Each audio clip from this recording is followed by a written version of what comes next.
নমস্কাৰ অসমীয়া খবৰ চেনেলটোৰ সমূহ দৰ্শকসকলক স্বাগতম জনাইছো। আজি হৈছে 10 ছেপ্টেম্বৰ বুধবাৰ। আজি ৰাতিপুৱাৰ 7টা গুৰুত্বপূৰ্ণ খবৰ অসম তথা ভাৰতবৰ্ষৰ অন্যান্য প্ৰান্তৰ পৰা আহি পৰিছে, গতিকে ভিডিঅ'টো অলপ স্কিপ নকৰাকৈ শেষলৈ চাই থাকিব। প্ৰথমটো খবৰ এটা গুৰুত্বপূৰ্ণ খবৰ। এনআৰচিত নাম থাকিলে স্বদেশী নহয়, অসমৰ বহু লোক পৰিব বিপদত। এনআৰচিক লৈ কেবিনেটত মুখ্যমন্ত্ৰীৰ ডাঙৰ ঘোষণা। এনআৰচিক শক্তি হিচাপে লৈ থকাও অসমৰ বহু লোক পৰিব বিপদত। এনআৰচিত নাম থাকিলেই কোনো লোক স্বদেশী হৈ নাযায়, বিদেশী চিনাক্ত হ'লেই লগে লগে কৰা হ'ব পুছবেক। এনআৰচিত নাম সোমালেই 100% ভাৰতীয় হৈ নাযায়, বিদেশী প্ৰমাণিত হ'লেই লগে লগে বাহিৰ কৰি দিয়া হ'ব। বিদেশীৰ বাবে এনআৰচি কেতিয়াও ছেফগাৰ্ড হ'ব নোৱাৰে। এনআৰচিক লৈ কেবিনেটত মুখ্যমন্ত্ৰীৰ ডাঙৰ ঘোষণা। এনআৰচিত নাম থাকিলেই কোনো লোক স্বদেশী হৈ নাযায়, বিদেশী চিনাক্ত হ'লেই লগে লগে পুছবেক কৰা হ'ব। পৰৱৰ্তী খবৰ এটা গুৰুত্বপূৰ্ণ খবৰ। 6 জনগোষ্ঠীৰ জনজাতিকৰণক লৈ মুখ্যমন্ত্ৰীৰ ডাঙৰ ঘোষণা। নৱেম্বৰ মাহত দাখিল কৰা হ'ব প্ৰতিবেদন। 6 জনগোষ্ঠীৰ জনজাতিকৰণক লৈ ডাঙৰ খবৰ। জনজাতিকৰণ সন্দৰ্ভত বহুখিনি কাম আগবাঢ়িছে। নৱেম্বৰ মাহত এই সন্দৰ্ভত দাখিল কৰা হ'ব বিস্তৃত প্ৰতিবেদন। অত্যন্ত সাৱধানেৰে জনজাতিকৰণ প্ৰক্ৰিয়া আগুৱাই নিয়া হৈছে। প্ৰধানমন্ত্ৰী আগমনৰ পাকখনত এই ডাঙৰ মন্তব্য মুখ্যমন্ত্ৰী ডক্টৰ হিমন্ত বিশ্ব শৰ্মাৰ। 6 জনগোষ্ঠীৰ জনজাতিকৰণক লৈ ডাঙৰ খবৰ। জনজাতিকৰণ সন্দৰ্ভত বহুখিনি আগবাঢ়িছে।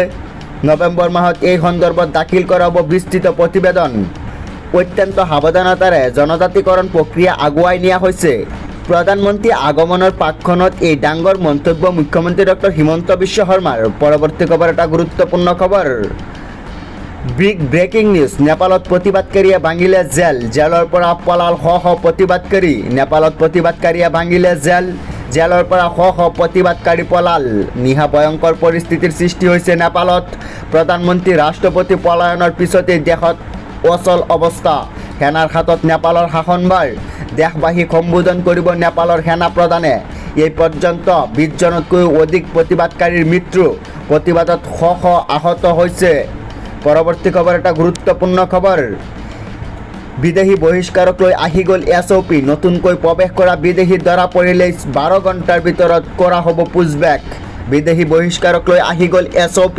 নতুনকৈ প্ৰৱেশ কৰা বিদেশী ধৰা পৰিলেই 12 ঘণ্টাৰ ভিতৰত কৰা হ'ব পুছবেক।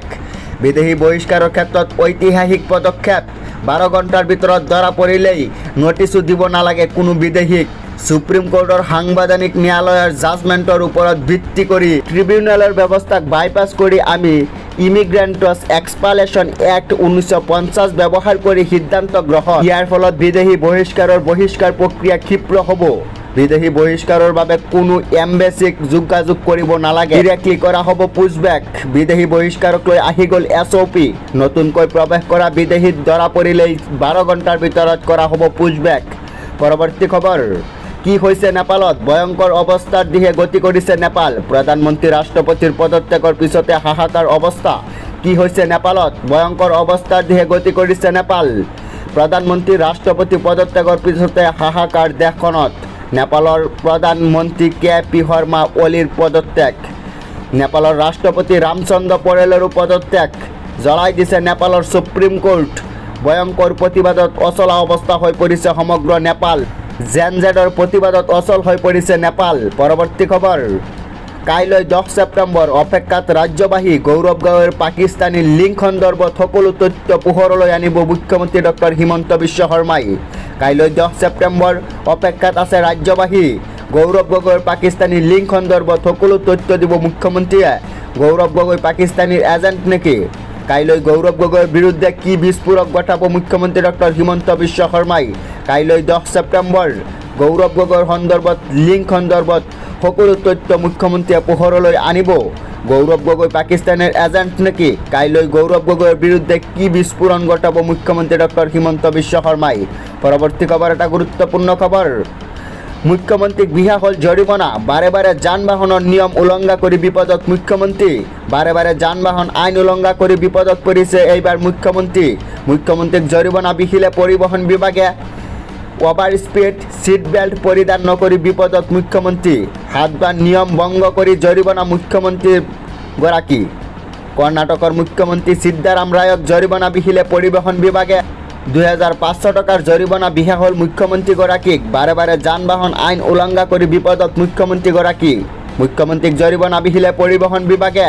অভাৰ স্পীড সিট বেল্ট পৰিধান নকৰি বিপদত মুখ্যমন্ত্ৰী। হাতবান নিয়ম ভংগ কৰি জৰিমনা ভৰিবলৈ সন্মুখীন হ'ল মুখ্যমন্ত্ৰীগৰাকী। তো দৰ্শকসকল, আমাৰ এই ভিডিঅ'টো ইমানেই আছিল। যদি আমাৰ এই ভিডিঅ'টো চাই আপোনালোকে ভাল পায় তেনেহ'লে আমাৰ চেনেলটো ছাবস্ক্ৰাইব কৰি ভিডিঅ'টোত এটা লাইক কৰি দিব, আৰু যদি ফেচবুকত চাই আছে তেনেহ'লে পেজটো ফ'ল' কৰি দিব।